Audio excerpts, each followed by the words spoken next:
In the higher order elements, we found that by adding more nodes, the shape functions are of higher order, containing the terms zeta square, eta square and all that. And we can also map curved boundaries in such cases.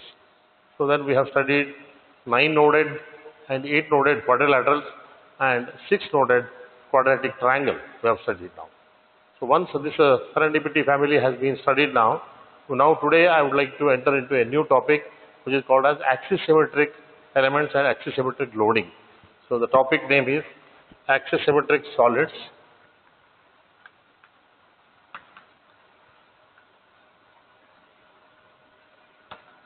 Axisymmetric solids subjected to axisymmetric loading.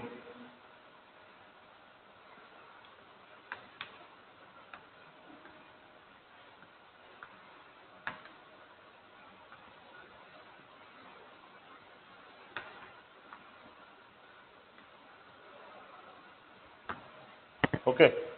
Now, what is the meaning of this? See, in our day-to-day engineering applications, we find many equipments which are what you can say axisymmetric. For example, if you take a cylindrical vessel, it may be a boiler, it may be a pressure vessel, it may be a gun barrel, it may be a thick cylinder, thin cylinder, any type of you can say solids of revolution we call it, or the shape of the maybe the equipment or the container may be in the form of a frustum of a cone or cone itself, and it may be in the form of a spherical ball, like huge what you can say petrol tanks and all that. They are generally in chemical industries and all that.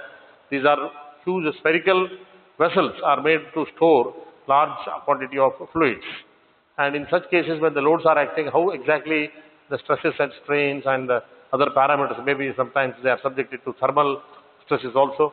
So in such cases, how to analyze such things? See, when you look at this, these are, as the name itself indicates, these are solids, solids of revolution we call it. That means by revolving a 2D plane around a vertical axis or a horizontal axis, when they are rotated about an axis, here we get the required solids of revolution. So the interesting part here is, since the loading and the geometry is symmetrical about one of the axes, let's say a vertical axis, Z axis we call it, and the revolution axis we call it as R axis. Generally we can talk it as RZ plane, and the rotation we consider it as theta, the rotation of the, you can say, the plane. When it is rotated around Z axis, we get the cylindrical object. For example, just to show you, look here, if I take one rectangular element like this, and this is my, what is called as Z axis, and if I rotate it by an angle theta in this plane, this plane is called R plane, you can say. So what we get is, this is going to be a solid of revolution. Like this is going to generate what you call it as the cylindrical surface. You are going to get this. You can see here, this is how you are going to get this, and you will get this like this. See, this is the, you can say, plane. It's a 2D plane. It's a rectangular 2D plane, and it has been rotated about the Z axis, and it has generated the required solid surface, and this is what we are generating. So generally we have what are called as Z axis and R axis and theta, rotational theta. But interestingly, since because of the symmetry, this type of solids of revolutions can be treated as two-dimensional elements only. For example, the stresses and strains are going to act only in the RZ plane only. It can be considered as a simple ordinary plane, and the stresses are going to remain everywhere around the theta. So therefore, these three-dimensional problems are generally converted into, axisymmetric problems are converted into two-dimensional analysis, and then we are going to do that. For example, if you take maybe a rotational flywheel, you are interested to analyze a rotating flywheel. For example, this is the, see, obviously this is the rotating, means this is the N with which it is rotating. This is the Z axis and this is your R axis, you can say. So here, if I consider the self weight of this, it is going to act in the Z direction. Say, let us say WZ is the load which is going to act in this. And since it is rotating, the mass of the rim will have what is called as a centrifugal stress or centrifugal force, and this is going to act in the R plane.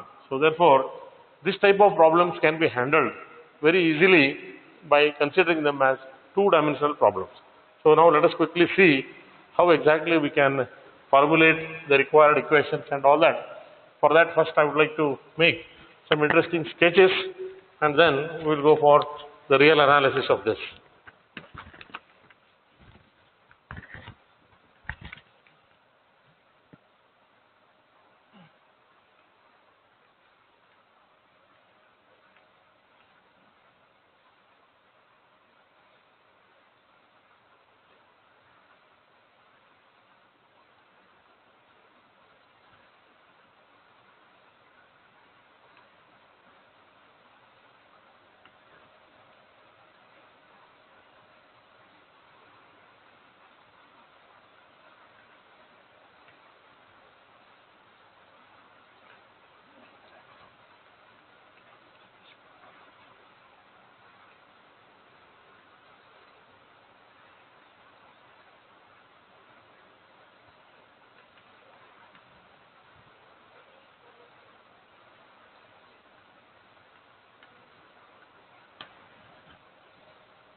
This is the distributed on the circle. This is the pressure or whatever you can say acting inside, and this is going to access. Let this small thing is going to be called as this one, and this is the rotational angle, this is theta. If I show it in the two-dimensional axis, the same figure, I can just show it in the two-dimensional figure.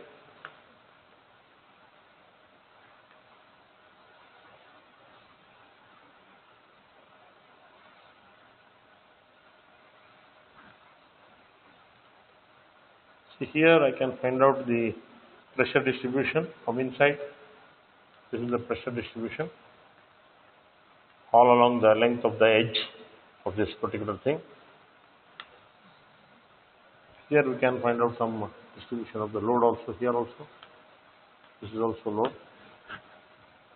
A point load can act here at a given point Pi, and this as usual we consider a small elemental area dA, and the displacement in this particular case is U and W.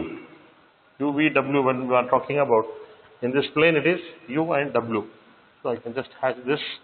I can show that this is the cross section of the element, and this particular is nothing but the boundary L, we can say. And this is your R axis, this is your Z axis, what you can say. This is the traction which is acting on the inner surface of this thing. This is the revolving area. See, this load is acting at I. This is called revolving area A. This is the revolving area A. This is elemental area dA. This is one interesting point what you can note it down. And if you want another small element of this, when I consider, you can see here, this comes here like this, this is like this.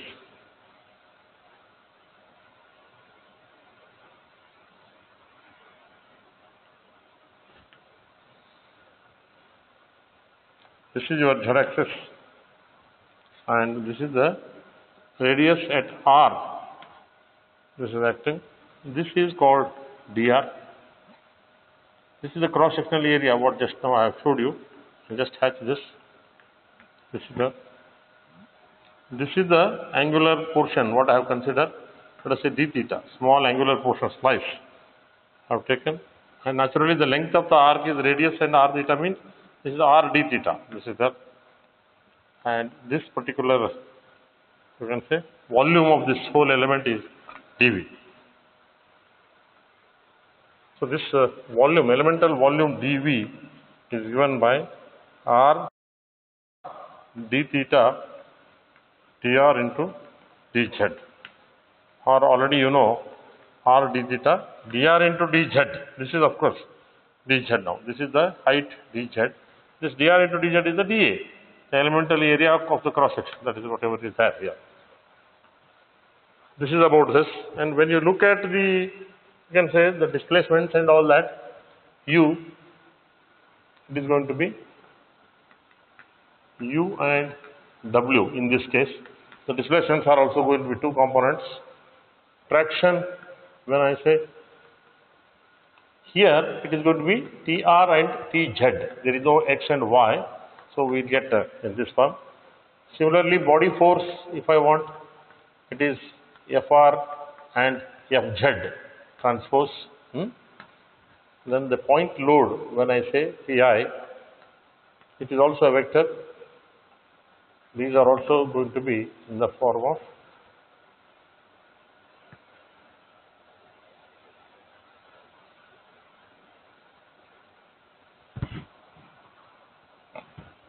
Px and Py. Okay, this is what the would consider. Here also can take them as Fx and Fy. So these are, of course, all these are going to be Rz components only. Here, like that. Okay, fine. See, this is about what I wanted to tell you about the figure of the axisymmetric solid. It may be anything. It may be cylindrical. It may be in the form of a frustum of a cone, or it may be any other like flywheel and all that. We can take circular. So it's nothing but what is called as solids of revolution. So here the basic equation for the strain energy, when we want to write the total potential energy of this equation, we will first start with axisymmetric formulation. First let us start with total potential energy, because as I told you, since it is independent of the rotation of the theta, how to modify the equation we'll see. Now the potential energy can be written as, see, the potential energy pi I want to write. So pi is equal to summation 0 to 2 pi, because the rotational angle we have to take. Then the next comes over the area. This is strain energy is going to be this one into dA into d theta minus, this is that expression for the strain energy. Now we'll go for the force vectors. All these definitely will come into 0 to 2 pi, and this is again over the volume will be converted into your area. This is dA into d theta. Then about the traction. See, traction is also going to be 0 to 2 theta, but in this case it is 0 to L. There varies between 0 to L. Okay, or you can say over the length, you can find out. This is U transpose T R dl d theta. This is about the traction force, and the last point load is always going to be the summation of all the vectors Ui transpose Pi. See, this is going to be the total equation for potential energy. Since I told you that this equation is independent of theta, I can take out that 2 pi. Directly I can write that 0 to 2 pi will come as 2 pi only, because 0 to 2 pi d theta is nothing but 2 pi minus 0. So therefore this will come half integration sigma transpose epsilon r dA minus integration over area U transpose F R dA minus over the length L U transpose T R dl. See, these are all involving the integration part, and minus this is independent. This is I Ui transpose Pi.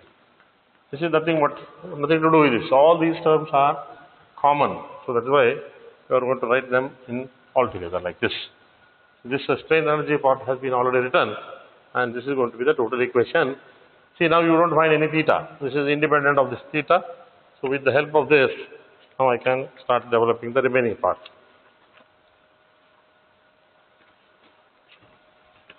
Okay. Now, when it comes to strain, here in the 2D plane, what we had seen in our earlier case, there were only three components, that is epsilon x, epsilon y and gamma xy.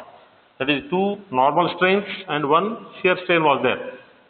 But in the present case, in the case of axisymmetric solids, we also get one more component of strain, which is called as epsilon theta. That is in the direction of the rotation, we get that. So let us see how exactly we can formulate that and how to write the strain and stress components here. Of course, here C matrix, material characteristic matrix, is also going to be different here like this. So now let us quickly note down the strain component. Strain epsilon in this case is epsilon r, epsilon z, gamma rz and epsilon theta transpose. Okay, fine. So to justify this particular relation, I wanted to show you the drawing.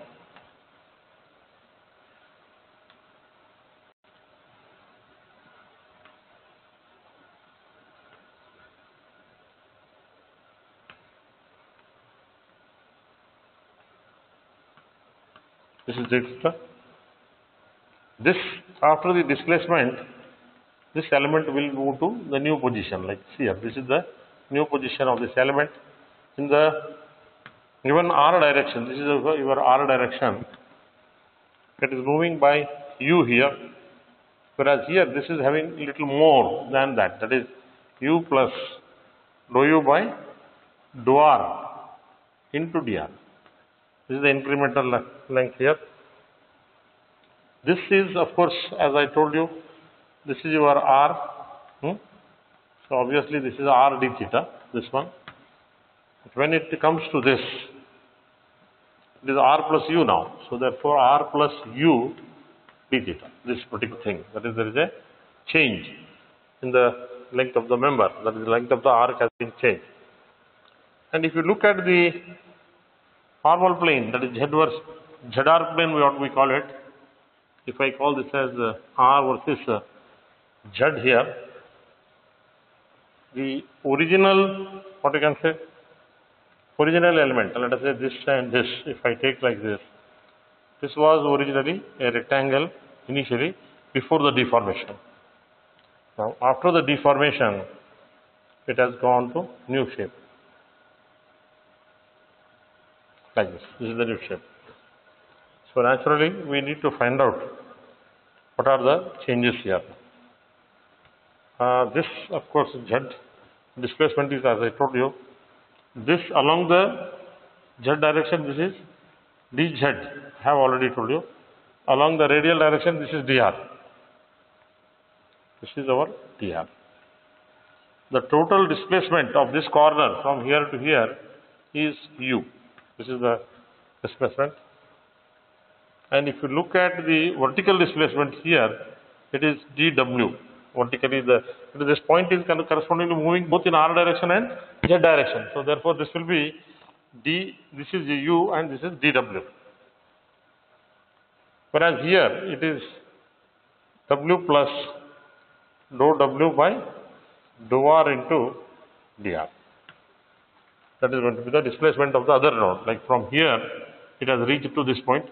This is the element what you are going to take. Similarly here, when you see here, what is this?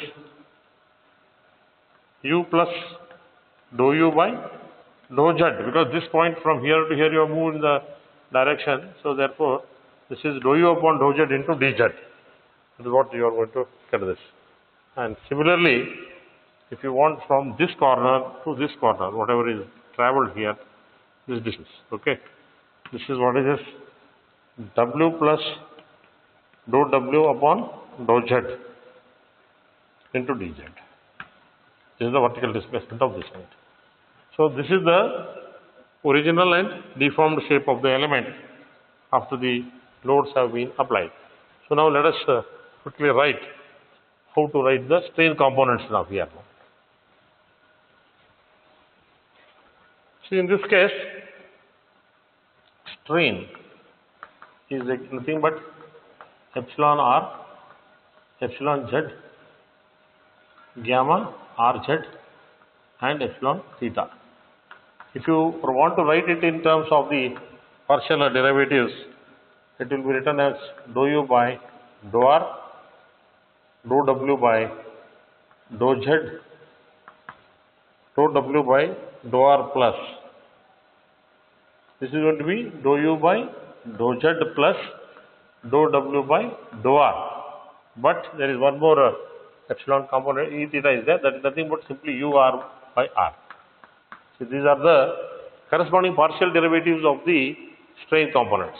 So this we are going to write down that. And when we want to find out the stress, of course stress is also going to be 4 by 1 only. This is how this is going to be 4 by 1. Here also you will get sigma r, sigma z, tau rz, and what is this next? Sigma theta. Yes, this is the transpose. These are the 4 components you are going to get. And as I have already told you, the stress and the strain are connected by this. Since it is 4 by 1, this is also 4 by 1. Obviously, this is going to be 4 by 4. See, it is on the earlier case for CST elements and all that when we were talking about the material matrix C was of 3 by 3 for plane stress as well as for plane strain. But now we have to find out for axisymmetric solids. So directly I will give you the what is the value of that. C for axisymmetric solid, sometimes they will ask you in the examination. It is given by E into 1 minus nu, 1 plus nu, 1 minus 2 nu into bracket 1 nu upon 1 minus nu, 0 nu upon 1 minus nu, 1 upon nu upon 1 minus nu, 1 0 nu upon 1 minus nu,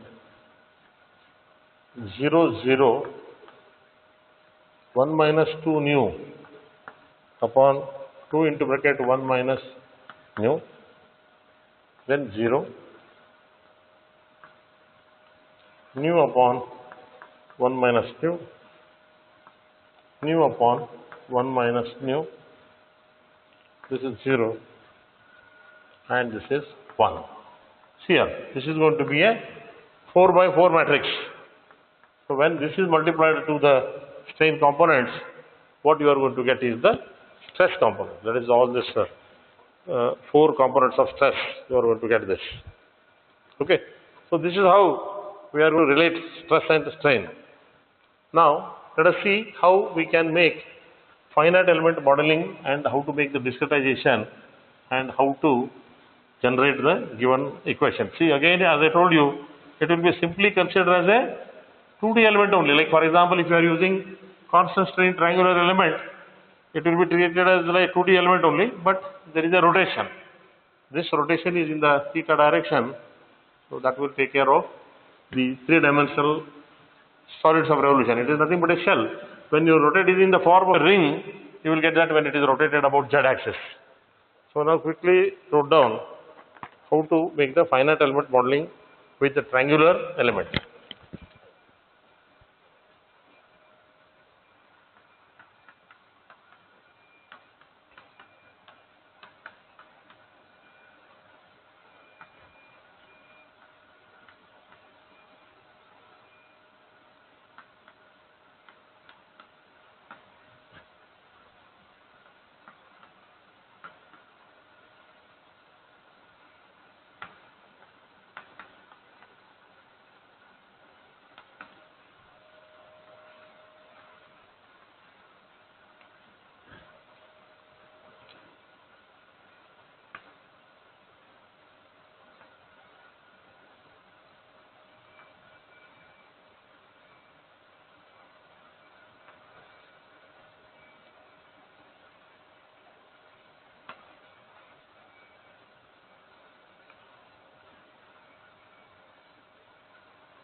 See, look at this. This is I am doing this with the help of what you can say, the triangular element.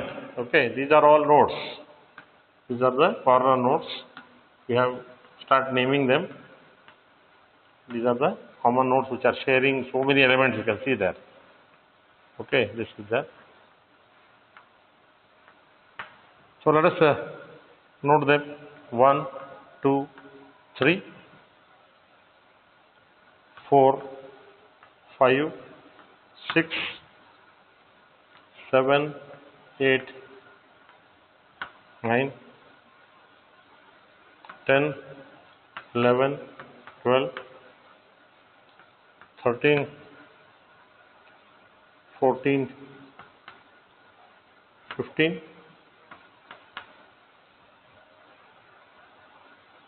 then 16, 17, then 18, 19, 20. So it means there are totally 20 nodes. I have discretized the same shell, what I had showed you in the earlier first figure. This thickness, complete thickness of the wall of the shell, that is solidus of revolution, I will convert this into a 2D. This is, always remember, there is axis here. This is there and this is going to be your R axis. This is R and this is Z. So I have taken this particular segment and I have divided that. Let us give the element number 1, 2, 3, 4. We will say fourth element. 5, 6, 7, 8. 5, 6, 7 and 8. 9, 10, 11, 12. Okay. 9, 10, 11, 12. 13, 14. This is 13, this is 14. 15, 16, 17,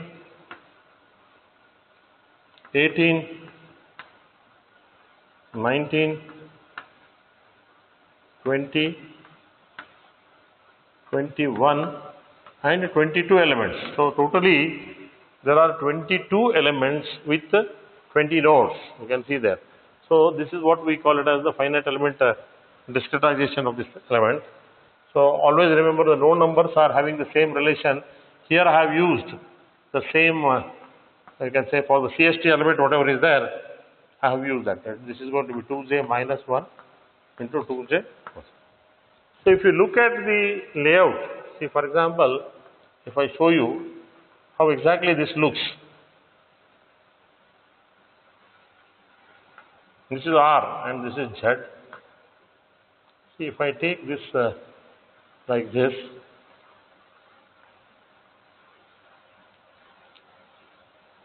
and if I consider a triangular element,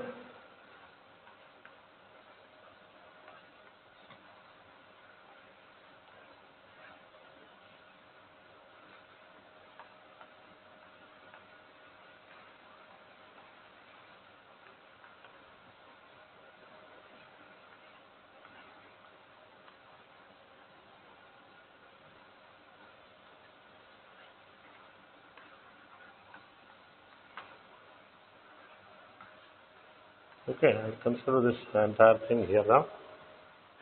Here, this I am considering like this.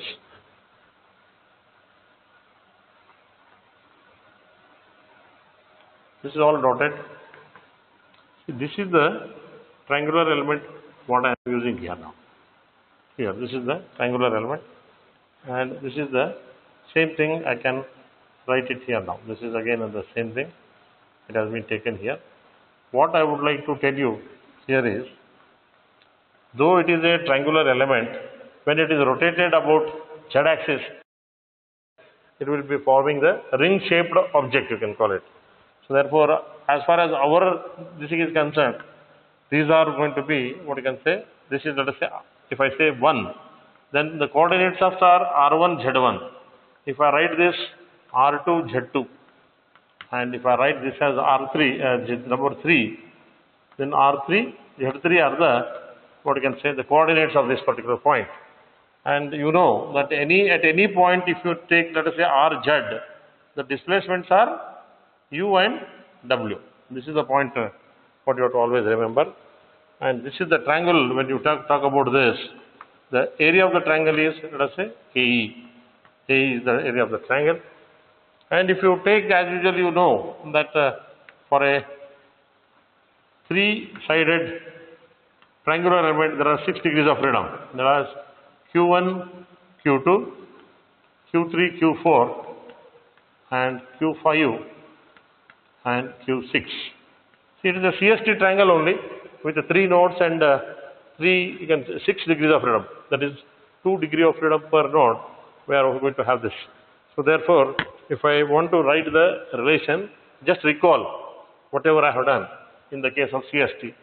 We did that, it is NQ we had written, where U is nothing but now U comma W in this case, and the N was nothing but N1 0 0 N1, N2 0 0 N2, and N3 0 0 N3. This was the case what you have already studied that.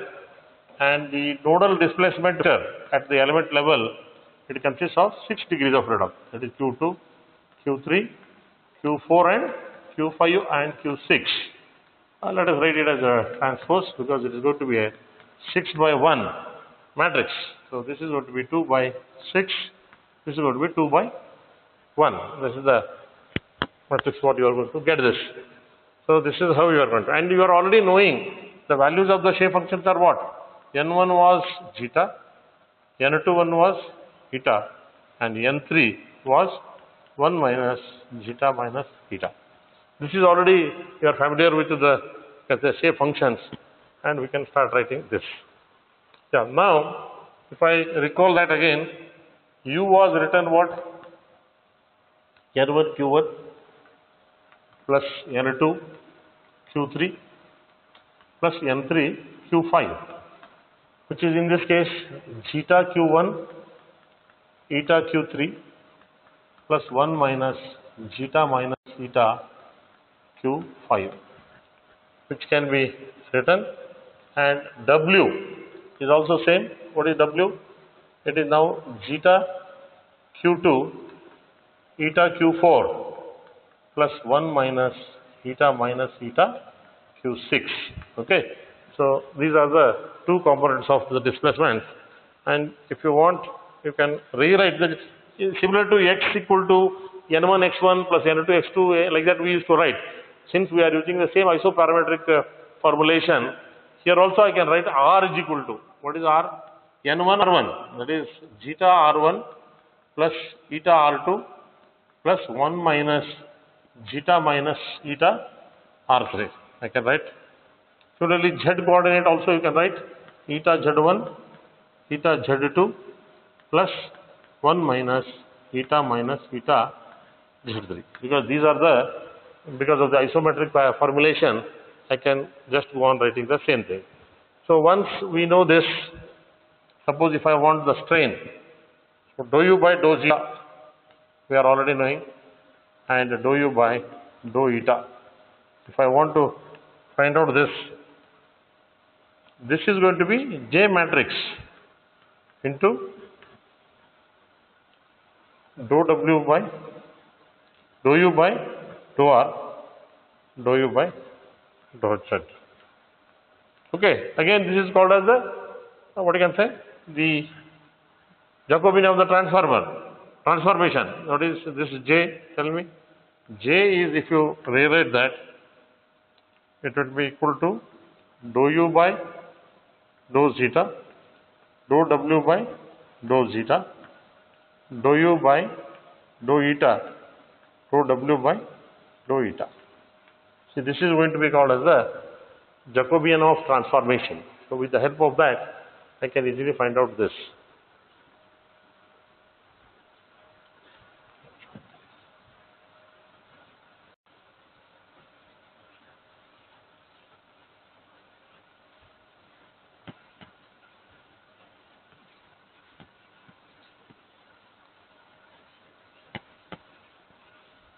Okay, we will now move on to the next relation. That is, instead of dou U, now dou W. We will use the second relation. What is that? Tell me. Here only I can write dou W upon dou zeta, dou W upon dou eta. This is given by what? It is equal to J only into dou W by dou R, dou W by dou Z. But what, for finding the strain, what we require is on the other part. So naturally I have to find out this one. So if you recall, it was, J was what it was in terms of x13 and y13, x23 and y23. So instead of that, I will replace it by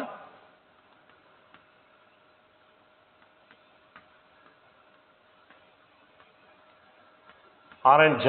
These are going to be replaced by that. So automatically, if we want to find out the, you can say, inverse of this matrix,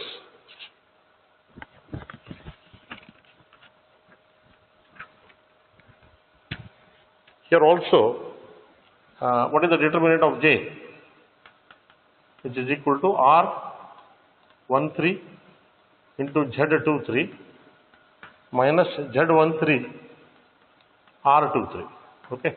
With the help of this, I can find out the determinant of the Jacobian matrix, because ultimately, when I want to find out the real values, and this you are already knowing, the mod of determinant of J is always equal to 2 times the area of the element. We are already knowing.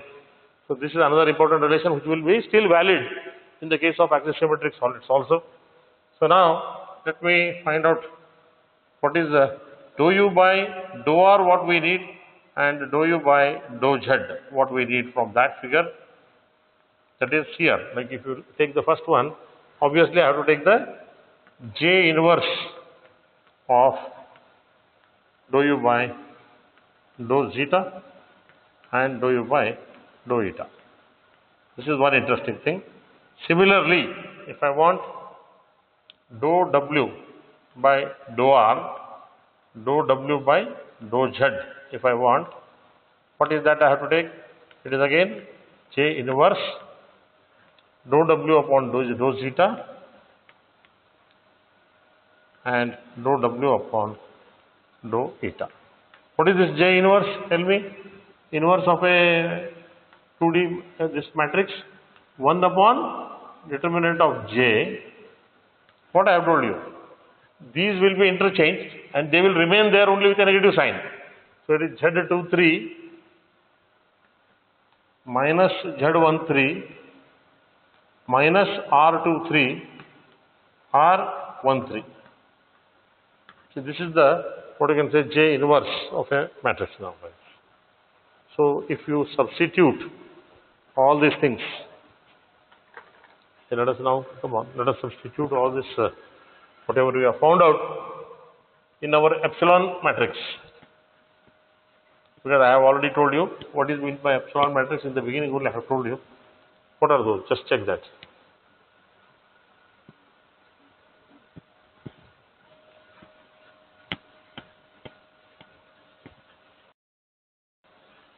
Okay. Now let us quickly write there. See, once you substitute them in our epsilon matrix, what is that epsilon matrix? I have told you, dou u by dou r, dou u by then dou w by dou z, and then gamma x. Instead of gamma rz, we have written other two, and then finally epsilon theta, what we got.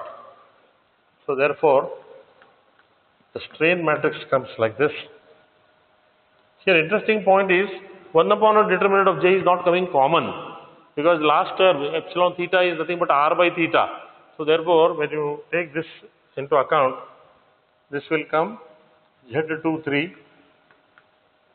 Q1 minus Q5 minus Z13 Q3 minus Q5. Similarly here, minus R23 Q2 minus Q6 plus R13 Q4 minus Q6. Whereas here, minus R23 Q1 minus Q5 plus R13 Q3 minus Q5 plus Z23 Q2 minus Q6 plus or minus Z13 Q4 minus Q6. Here, this is not the end. Still we have one more row. This is what is U by R. So it is N1, N2 Q3 plus N3 Q5 and divided by U by R. This is R. So therefore, this is going to be what we call it as the strain matrix. When you write this, all this in the form of a, let us say, if I write B equal to epsilon equal to B into Q matrix. If I write this, then we get where B is nothing but strain displacement matrix. I have already showed you this in almost right from one dimensional, two dimensional, everywhere I have showed you the relation between epsilon and the B matrix and Q matrix. That is what we have seen. So let me write the big expression for B matrix. For an axisymmetric element, we should know how exactly it is going to be considered. So therefore, let me write the B matrix.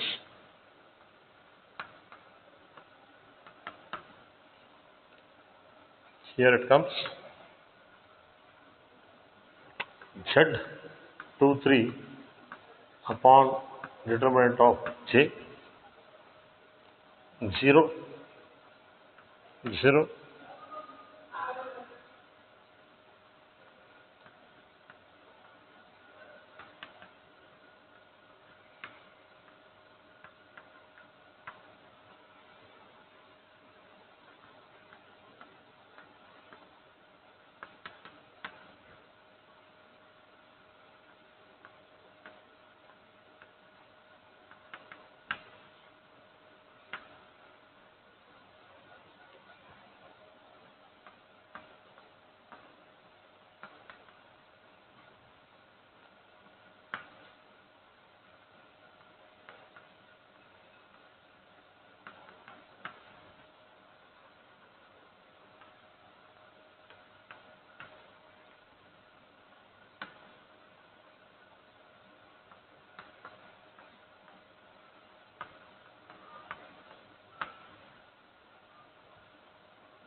Z12 upon determinant of J 0, R21 upon determinant of J M3 upon R, and coming to the last one, 0, R21 upon determinant of J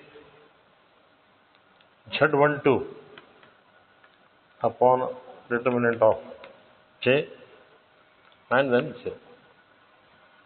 This forms what we call it as the element strain displacement matrix. Okay.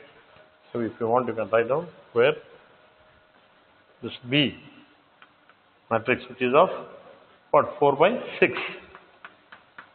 Okay, this is called element strain displacement matrix.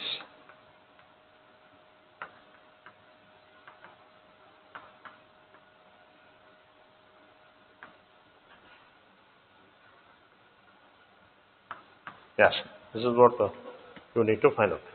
And later on, once you have established this strain relation, it is easy to find out the stress, and then we can go for the derivation of the element stiffness matrix and all other details as such.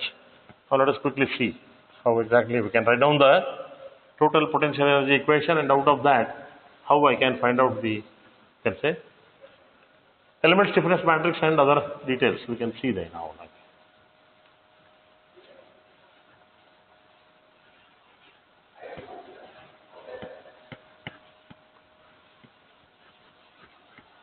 Okay.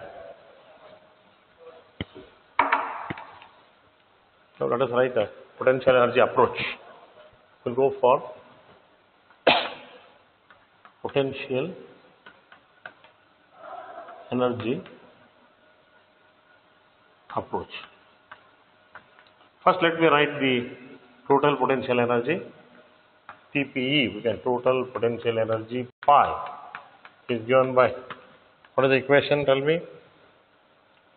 Summation over the elements half into bracket 2 pi epsilon. I will substitute, you can say sigma as epsilon transpose epsilon, and this one into R dA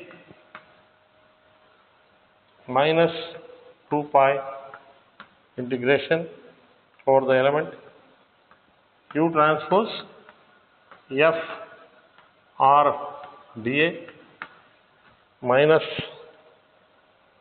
2 pi integration for the element Q transpose T into R dl. So this ends the integral part of that. The last part is your point loads, that is Ui transpose Pi. Okay, like U1, P1 like that. Suppose you have Px and Py like that, how it is there? No? It's like Pr, P theta components are there. That need to be multiplied here. Uv, and this is Uw, and this is Pr, P theta. I hope you understood. This product is nothing but Ur, what is this? U into Pr plus W into Pz. This is the meaning of this, because the components are Pr and Pz in the R direction and Pz direction, and the corresponding displacements are U and W. Therefore, this will represent the total potential energy equation. But out of this, if you take only this part, this is nothing but the strain energy part. Okay, this is nothing but strain energy. So therefore, element strain energy, if I take, what is this? It will be QE is given by half, you can call it as half. This 2 pi will go outside, so it will not come into picture in this case.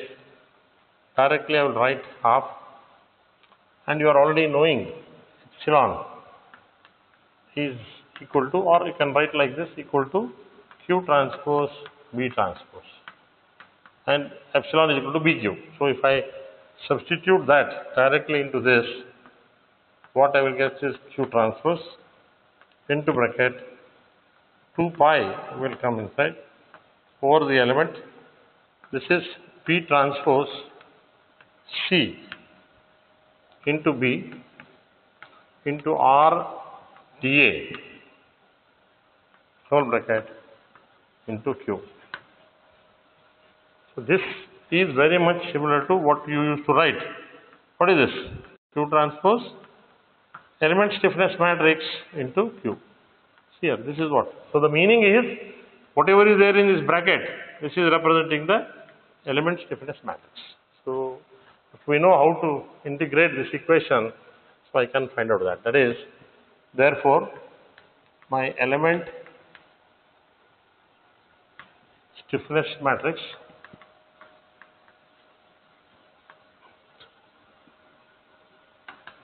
KE is to be written as 2 pi integration of the element B transpose C into B into R into dA. Yeah, this is the most interesting part of what you have seen. See, if you look at the B part, that is the strain displacement matrix, when you see the fourth column of that you have seen, it is containing terms like N1 upon R, N2 upon R, N3 upon R and all that. So that means we need to integrate this equation at a given R. So additionally this R, it means where exactly that value of R is what? It is not neither at R1 or R2 or R3. That R need to be integrated with respect to certain value. So therefore B, when I write the fourth term, are always integrated at the B and R. These are integrated at the centroid of the triangle. Please remember, at the centroid of the triangle, not at any other point and all that. It is always we are taking. So therefore, if we take at the centroid of the triangle, you should know the property at the centroid of the triangle. What we know? N1 is equal to N2 is equal to N3, which is equal to 1 by 3. This is it. And then we need to find out the centroidal radius, which is R1 plus R2 plus R3 upon 3. So where R bar is called as the radius of the centroid, you can say. So therefore, when you calculate with the help of this at the centroid, we write, instead of B matrix, I will write it as B dash. B bar means this is the B matrix evaluated at the centroid of the triangle. Because you just cannot integrate at any R. R has to be at a particular point. So therefore, we are taking this. So therefore, our modified this element stiffness matrix will be KE is going to be 2 pi R P transpose into C into B bar into integration over dA. This is the over element. And this integration over the element is nothing but the area of the element only. So therefore, what I can get is 2 pi R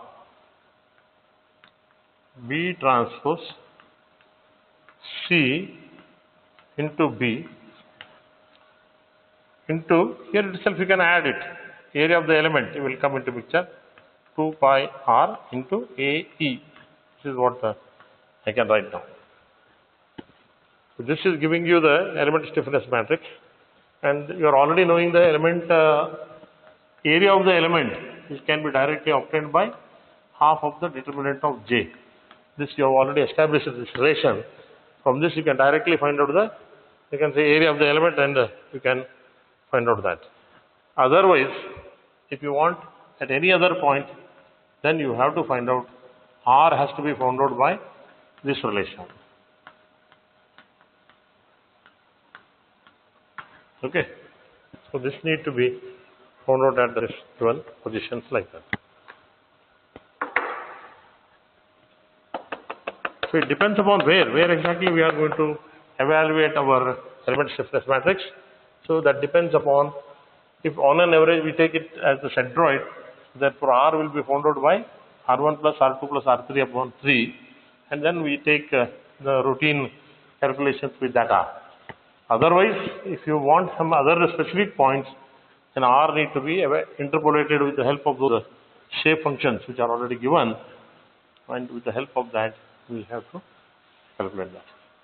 Once we know how to calculate the, see what is the total size of the element stiffness matrix, you want to tell me?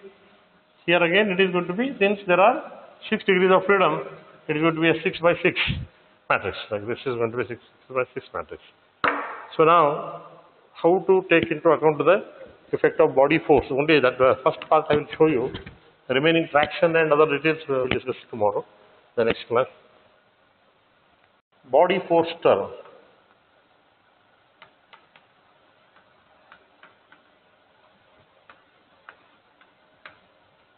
See, this body force term is 2 pi Fe, okay, integration. Okay, this is the integration over the element Q transpose F into R into dA. And we have already seen that U is nothing but Q and W, and F is nothing but Fr and Fz. Okay. So therefore, accordingly, this will be written as 2 pi integration U into Fr plus W into Fz into R into dA. And since you know U and W in terms of the shape functions, I can write it now. 2 pi over the element E. Yes, what is this U?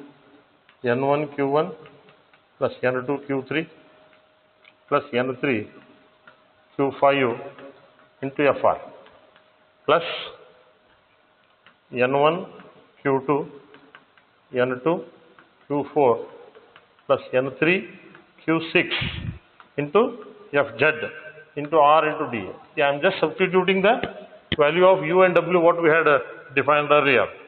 So now this, after segregating this whole equation will be now converted into this whole thing, whatever we have taken, it is going to be converted into Q transpose Fe, where Fe is the nodal vector, nodal force vector, body force vector.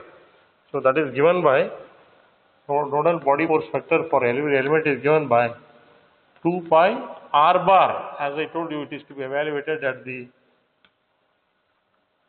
centroid. So therefore,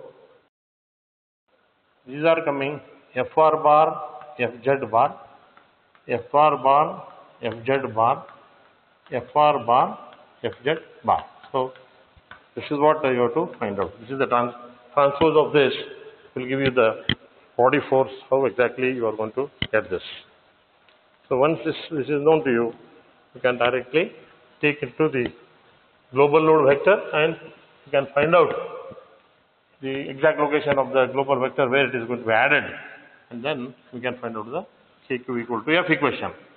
So with this, let us close today, and in the next class I will be taking about the second force, that is called traction force.